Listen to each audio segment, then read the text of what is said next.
हमारे पूर्वजों की धरती, हमारे पूर्वजों के रक्त से रंजित धरती मानगढ़ पर पधारे सिख समाज, जाट समाज, गुर्जर समाज, मीणा समाज और हमारे भील प्रदेश के तमाम आदिवासी, चाहे भील, बिलाला, बारेला और भील सहित तमाम अन्य समाज के भाई भी यहाँ आए हैं। आप सबको आज आदिवासी परिवार नमन करता है।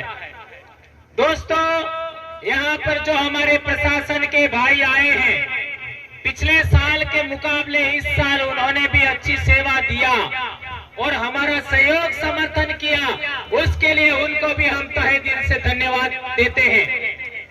दोस्तों, हम लोगों ने 2015 से आदिवासी परिवार का गठन इसी मानगढ़ की धरती पर किया था और हम लोगों ने ऐलान किया था कि भारत देश का मूल निवासी, मूल मालिक आदिवासी समाज को हम लोग इस धरती पर इकट्ठा करेंगे और आदिवासियों का राज कायम करेंगे। यह अब दिख रहा है। दोस्तों, हमारे को जितनी जरूरतें हैं उन सभी जरूरतों को हम पूरा करते जा रहे हैं। हमारे को विद्यार्थियों का संगठन बनाना था, विद्यार्थियों का संगठन भील प्रदेश विद्यार्थी मोर्चा बनाया।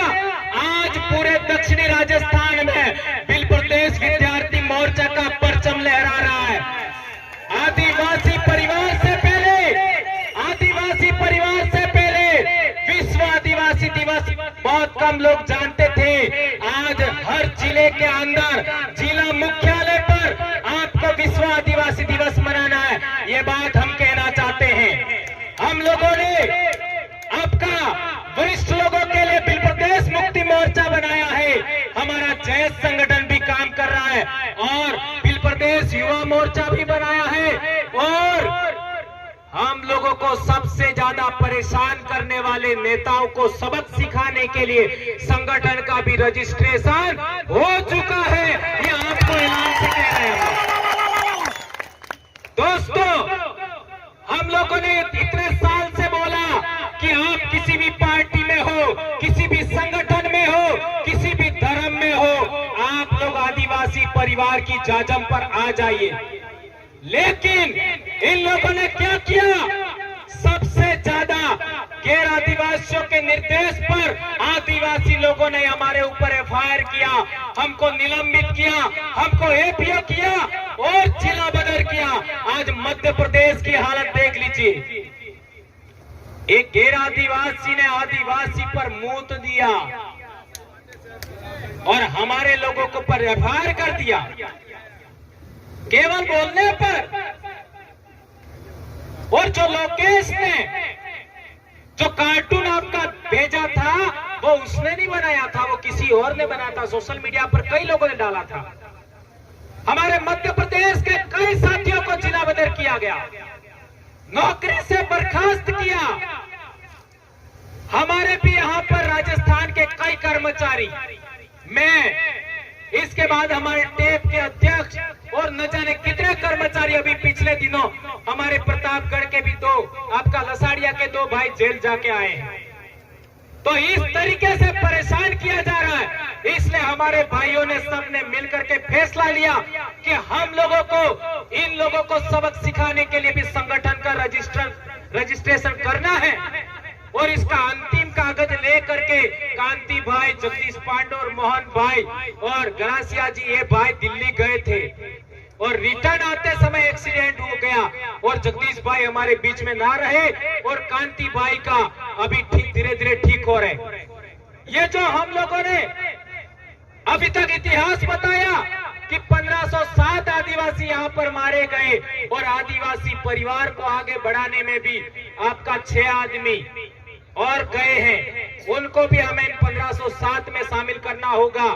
नंबर 1 हमारा जगदीश भाई, जगदीश पांडोर। नंबर 2 हमारे राजेश रक्षक जी, जो हमारे राजस्थान के ही थे, मीणा भाई, उनको भी हमें नहीं भूलना चाहिए। और तीसरा हमारे ज्योतिन्द्र जी खाट दाहोद से और चारेल साहब नारसिंह जी, उन्होंने भी बहुत बड़ा योगदान दिया। 2 राजस्थान, 2 गुजरात और 2 मध्य प्रदेश से हमारा गोपाल कटारा आपका जाबुआ से और दारा सिंह खतवा से, खरगोन खंडवा से, उनको हमें नहीं भूलना चाहिए। ये 6 महापुरुष भी हम लोगों को इस आदिवासी परिवार के आंदोलन में अमर हो गए, इनको हमें नहीं भूलना चाहिए, उनको हमें प्रेरणा स्रोत के रूप में लेना चाहिए। ये बात हम कहना चाहते हैं। हमारे लोग अलग अलग उद्बोधन बोलते थे, कोई क्या बोल रहा है, कोई क्या बोल रहा है, कोई क्या बोल रहा है। हमने विचार किया कि हम लोगों को एक ऐसा उद्बोधन देना है जो आदिवासी तो बोले ही बोले, लेकिन एससी भी बोले, ओबीसी भी बोले, माइनॉरिटी भी बोले और अन्य समाज के भी लोग बोले। और हमने नारा दिया जय जोहार। आज क्या कर दिया जय जोहार ने? मानगढ़ के चारों तरफ चक्का जाम है, इतनी बड़ी संख्या में लोग आए हैं। एक उद्बोधन, इन लोगों ने कई प्रकार के उद्बोधन बना करके हमारे समाज को बिखेरा था। आज एक उद्बोधन जय जोहार का नारा है, भारत देश हमारा है, इस उद्बोधन ने सबको धराशायी कर दिया। भगवानों के भी उद्बोधन थे, वो भी कमजोर हो गए उसके सामने। ये ताकत देखिए। और एक इन लोगों ने किया था, हमारे आदिवासियों का आंदोलन मानगढ़, इसी पहाड़ी को 2 राज्यों में बांटा। पाल चितरिया का आंदोलन 2 राज्यों में बांटा। लिलुड़ी बडली का आंदोलन 2 राज्यों में बांटा। मानगढ़ पर 1507 आदिवासी मरे, लिलुड़ी बडली में 1200 आदिवासी मरे और पाल चितरिया में 800 आदिवासी मरे। वो 2 बड़ी ताकतें थी, रजवाड़े और अंग्रेज। और संत गोविंद गुरु महाराज पर जो केस चला, उस केस की डायरी के अंदर, उसके अंदर लिखा हुआ है कि संत गोविंद गुरु महाराज भील राज कायम करना चाहते थे। यह लिखा हुआ है। यह भी हमको कैसे पता लगा? वनवासी कल्याण परिषद के राजस्थान में ही एक बड़े अधिकारी थे हमारे उदयपुर के, आप सब जानते हो, है ना? क्या नाम था उनका? है ना? आहारी थे बिलकपाल के। उन्होंने किताब लिखा और वो किताब दिल्ली में आपका केशव भवन है, वहां पब्लिश हुआ और दूसरे दिन वो मर गई। ये बहुत अहम बात है। अभी कैसे मरे इसमें 3-4 बातें गलत हैं। हो सकता है उनकी मर्जी के बगैर जोड़ी गई हो, क्योंकि संगठन दूसरा था। उसी के अंदर उन्होंने भील प्रदेश शब्द को 6 बार लिखा है और इसी किताब को पकड़ करके हमने एक और नारा दिया, जय भील प्रदेश। और आज देख लीजिए, 4 राज्य का आदिवासी जय भील प्रदेश नारे के बैनर तले आज यहाँ पर इकट्ठा हुआ है। ये बड़ी बात है मेरे दोस्तों। कई लोग कहते हैं आप जय भील प्रदेश बोलते क्यों हो, है ना? हम कहना चाहते हैं यह आपका हमारा शब्द नहीं है, यह इतिहास में भी है। और ये जो वडील हमारे चले गए, उन्होंने भी लिखा था, वहीं से हमने लिया है। ये बात हम कहना चाहते हैं। और वो इस आंदोलन की देन था, संत गोविंद गुरु महाराज के आंदोलन की देन। और भंवरलाल परमार उसी गांव का है जिस गांव में को संत गोविंद गुरु ने जन्म दिया, संत गोविंद गुरु को गुरु बनाया। इसलिए मैं जिस आंदोलन की पैदाइश हूं, मैं जिस जन जागरण की पैदाइश हूं, मैं जिस भगत आंदोलन की पैदाइश हूं, उसको मैं नहीं छोड़ सकता। और उसी का शब्द जय भील प्रदेश है। जहां तक बात है, आज मारवाड़ का उदाहरण देख लीजिए।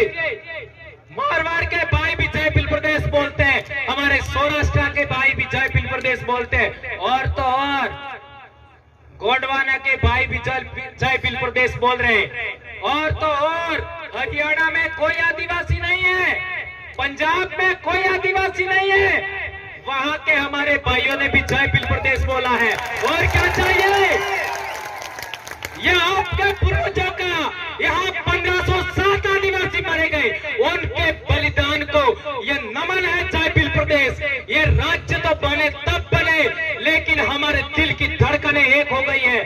हमारे खून एक हो गया है, हमारी आवाज हो गई है, एक हो गई है। ये बड़ी बात है मेरे भाइयों। एक बात और हम लोगों को जितने भी जरूरत है, जैसे विद्यार्थियों के संगठन की जरूरत थी, बना दिया। कर्मचारियों के संगठन की जरूरत थी, ट्राइबल एम्प्लॉयज फेडरेशन बना दिया। और दिल्ली और जयपुर, आपका गांधीनगर, महाराष्ट्र में आपका बॉम्बे और मध्य प्रदेश में भोपाल जाने वाले लोग हैं, उनका भी बंदोबस्त हो चुका है। अब आपको तय करना है। एक भाई खो करके, जगदीश पांडोर को खो करके हमारे इन भाइयों ने वो काम पूरा कर दिया है। अब आपको दूसरों के झंडे पकड़ने हैं कि नहीं पकड़ने हैं, दूसरों का संगठन पकड़ना कि नहीं पकड़ना है, ये आपको तय करना है। कि आदिवासियों का संगठन खड़ा करना है, ये आपको सोचना है। ये बात मैं आज के दिन कह देना चाहता हूं। अब मेरा काम पूरा हो गया। हमारे लोग दूसरे संगठनों में जाते, हमारी महिला जाती है, उनके साथ क्या क्या होता आप सब जानते हो। मैंने कसम खाई थी, जो भी जरूरत होगा सब हम काम पूरा करेंगे, और मैं पूरा कर चुका हूं। मैंने सोचा था कि मैं जब 50 साल का होऊंगा तब तक पूरा हो जाना चाहिए, और कल मैं 49 साल का होने वाला हूं, यानी 1 साल पहले पूरा हो गया।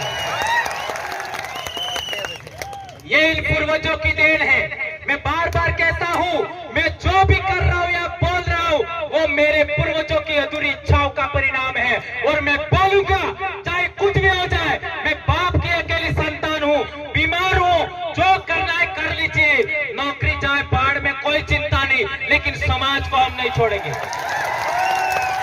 और मैं कभी चुनाव नहीं लड़ूंगा। मेरे को MP MLA से कोई मतलब नहीं है। मेरा कल ही जन्म दिवस है, और कल से मैं शिक्षा के लिए काम करूंगा, स्वास्थ्य के लिए काम करूंगा, इतिहास के लिए काम करूंगा, जन जागरण, आपका हक अधिकार के लिए बात करूंगा, पूरे देश के आदिवासियों को जोड़ने का काम करूंगा। लेकिन अब जो आपको संगठन रजिस्टर्ड करके हमारे भाइयों ने दिया है, उसको अच्छे तरीके से आपको चलाना है।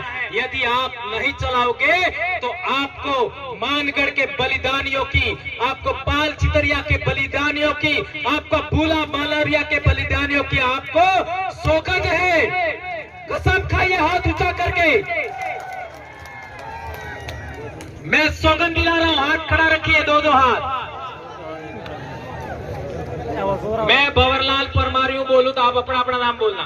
मैं भंवरलाल परमार। भाइयों, ये बात मैंने आपको इसलिए कही है क्योंकि बहुत सारे भाई हमारे सामाजिक आंदोलन में आते हैं, लेकिन अभी तक क्या हो रहा था, 30 साल से तो आदिवासी एकता परिषद चल रहा है, लेकिन 4.5 साल तक हमारे लोग एक जगह पर आते हैं, एक टेंट के नीचे आते हैं, और 6 महीने बाद अलग अलग हो जाते हैं। Am I right? क्या गलत बोला? राइट बोला। हमारे 84 की जनता और सागवाड़ा की जनता ने 2 आदमी भेजे जयपुर, तो 1600 करोड़ रुपया अकेला हमारा 84 में आया। 1600 करोड़ यार लीडर ना करना साल में। और 17 इस जाजम से गए तो कितना आएगा? गुजरात के 47 इस जाजम से गए तो, अरे मध्य प्रदेश के 47 इस जाजम से गए तो कितना आएगा? हजारों करोड़। 26 या 27 गुजरात के इस जाजम से गए तो कितना आएगा? इसी तरीके से महाराष्ट्र का। इसलिए यह बात मैंने आपको बताई। दोस्तों, अभी तक क्या हो रहा था कि हमारे समाज के लोग दूसरों के झंडे उठा रहे थे, दूसरों के डंडे उठा रहे थे, दूसरों की जाजम बिछा रहे थे, दूसरों की दरिया उठा रहे थे। इस वजह से लोग हमारे मुंह पर मूतने लग गए। इस वजह से हम बिखर गए। अब हम लोगों को सामाजिक एकता कायम करना है।